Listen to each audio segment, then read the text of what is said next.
Hello friends, आज हम लोग देखेंगे कि जो एकेटिव ने अपना वो चेंज कर दिया है पैटर्न कि अब एमसीक्यू टाइप क्वेश्चन आप लोगों को आंसर करना होगा। यानी जो एग्ज़ाम होगा वो ऑनलाइन होगा। अगर ऑनलाइन मोड में होता है तो एमसीक्यू टाइप क्वेश्चन पूछा जाएगा। तो एमसीक्यू के लिए आपको तैयार करना पड़ेगा।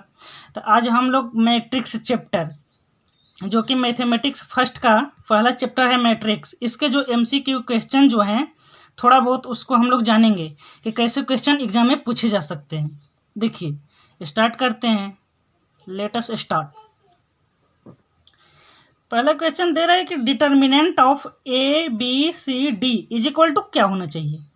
ये तो नॉर्मल बात है, आप लोगों को ये सब तो आसानी से पता होगा। ये तो क्लास 12 में भी पढ़ाया गया है। इसका जो वैल्यू होता है वो सीधे निकल जाता है ए डी, इसका जो मल्टीप्लाई आपस में हो जाता है और इसका मल्टीप्लाई आपस में हो जाता है और बीच में अंतर निकाल दिया जाता है, तो A D minus B C हो जाएगा। तो ये जो इसको टिक कर देना है। अगर आप लोग जो थ्योरी है उसको दिमाग में रखिएगा कि कौन कैसे बनता है, फार्मूला जो उसको दिमाग में रखिएगा तो क्वेश्चन आसानी से करते ले जाइएगा। अब देखिए नेक्स्ट क्वेश्चन क्या है। A square matrix A is said to be symmetric if A transpose is equal to A transpose is equal to minus A transpose का transpose is equal to A transpose into A और none of these। तो आप लोग बताइए square matrix को कब हम लोग सिमेट्रिक कहते हैं? जब उसका ट्रांसपोज जो होता है दिए गए मैट्रिक्स के इक्वल हो जाता है। जब किसी मैट्रिक्स का हम लोग ट्रांसपोज निकालते हैं वो दिए गए स्क्वायर मैट्रिक्स के बराबर हो जाता है, तब उसे हम लोग क्या बोलते हैं? सिमेट्रिक बोलते हैं। क्या बोलते हैं? सिमेट्रिक बोलते हैं। अब देखिए नेक्स्ट क्वेश्चन क्या है। A square matrix A is said to be skew symmetric. ये हो जाएगा।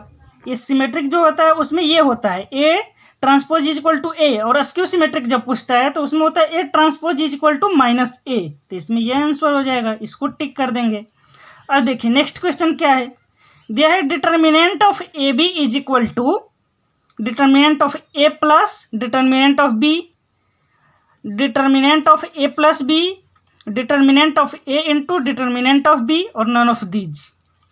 तो देखिए ये जो डिटर्मिनेंट ऑफ ए बी होता है, ये जो होता है डिटर्मिनेंट ऑफ ए और डिटर्मिनेंट ऑफ बी के प्रोडक्ट के बराबर होता है। ये आप लोगों को क्लास में बताया गया होगा, ठीक है।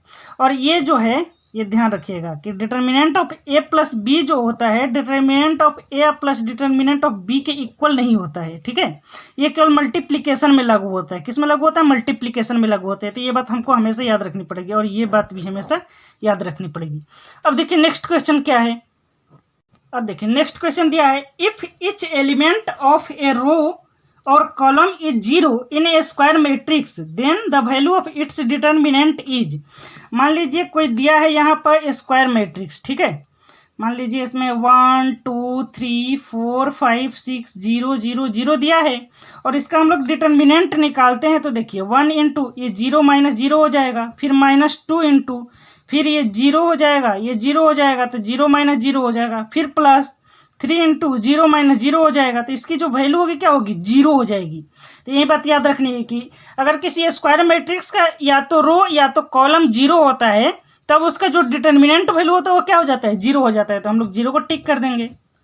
ये सब दिमाग में अगर आप लोग रखते हैं तो क्वेश्चन को 1 मिनट के अंदर कर ले जाइएगा, ठीक है। अब देखिए नेक्स्ट क्वेश्चन क्या है। The determinant value of A skew symmetric of odd order is always. ये तो थ्योरी क्वेश्चन हो गया, ये तो सीधे बता सकते हैं कि 0 होगा। इसका आंसर सीधे बता सकते हैं 0 होगा। अब देखिए इसमें दिया है कि ए इनवर्स जो होता है वो किसके इक्वल होता है। ए इनवर्स जो होता है उसके फार्मूला होता है कि ए इनवर्स को हम लोग कैसे निकालते हैं। एक तो हम लोग इसके माध्यम से निकाल लेते हैं कि A transpose is equal to I के माध्यम से निकाल लेते हैं हम लोग ए इनवर्स की वैल्यू, ठीक है। और एक फार्मूला होता है ए इनवर्स निकालने के लिए, क्या होता है? Adjoint of A divided by determinant of A. Adjoint of A जब निकालते हैं हम लोग तो उसमें को फैक्टर पढ़ा जाता है। को फैक्टर निकालते हैं और उससे हम लोग एक न्यू डिटर्मिनेंट बनाते हैं जो कि एडजॉइंट ऑफ ए कहलाता है, ठीक है।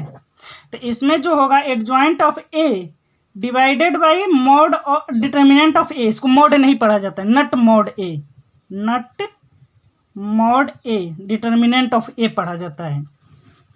अब देखिए कह रहा है कि ए इनवर्स का जो डिटर्मिनेंट होगा वो किसके इक्वल होगा?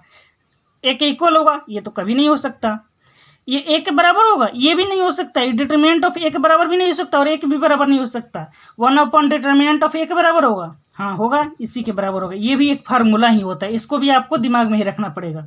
और 1/a के इक्वल तो हो ही नहीं सकता, ठीक है। अब देखिए नेक्स्ट क्वेश्चन क्या है। नेक्स्ट क्वेश्चन कह रहा है which of the following is correct.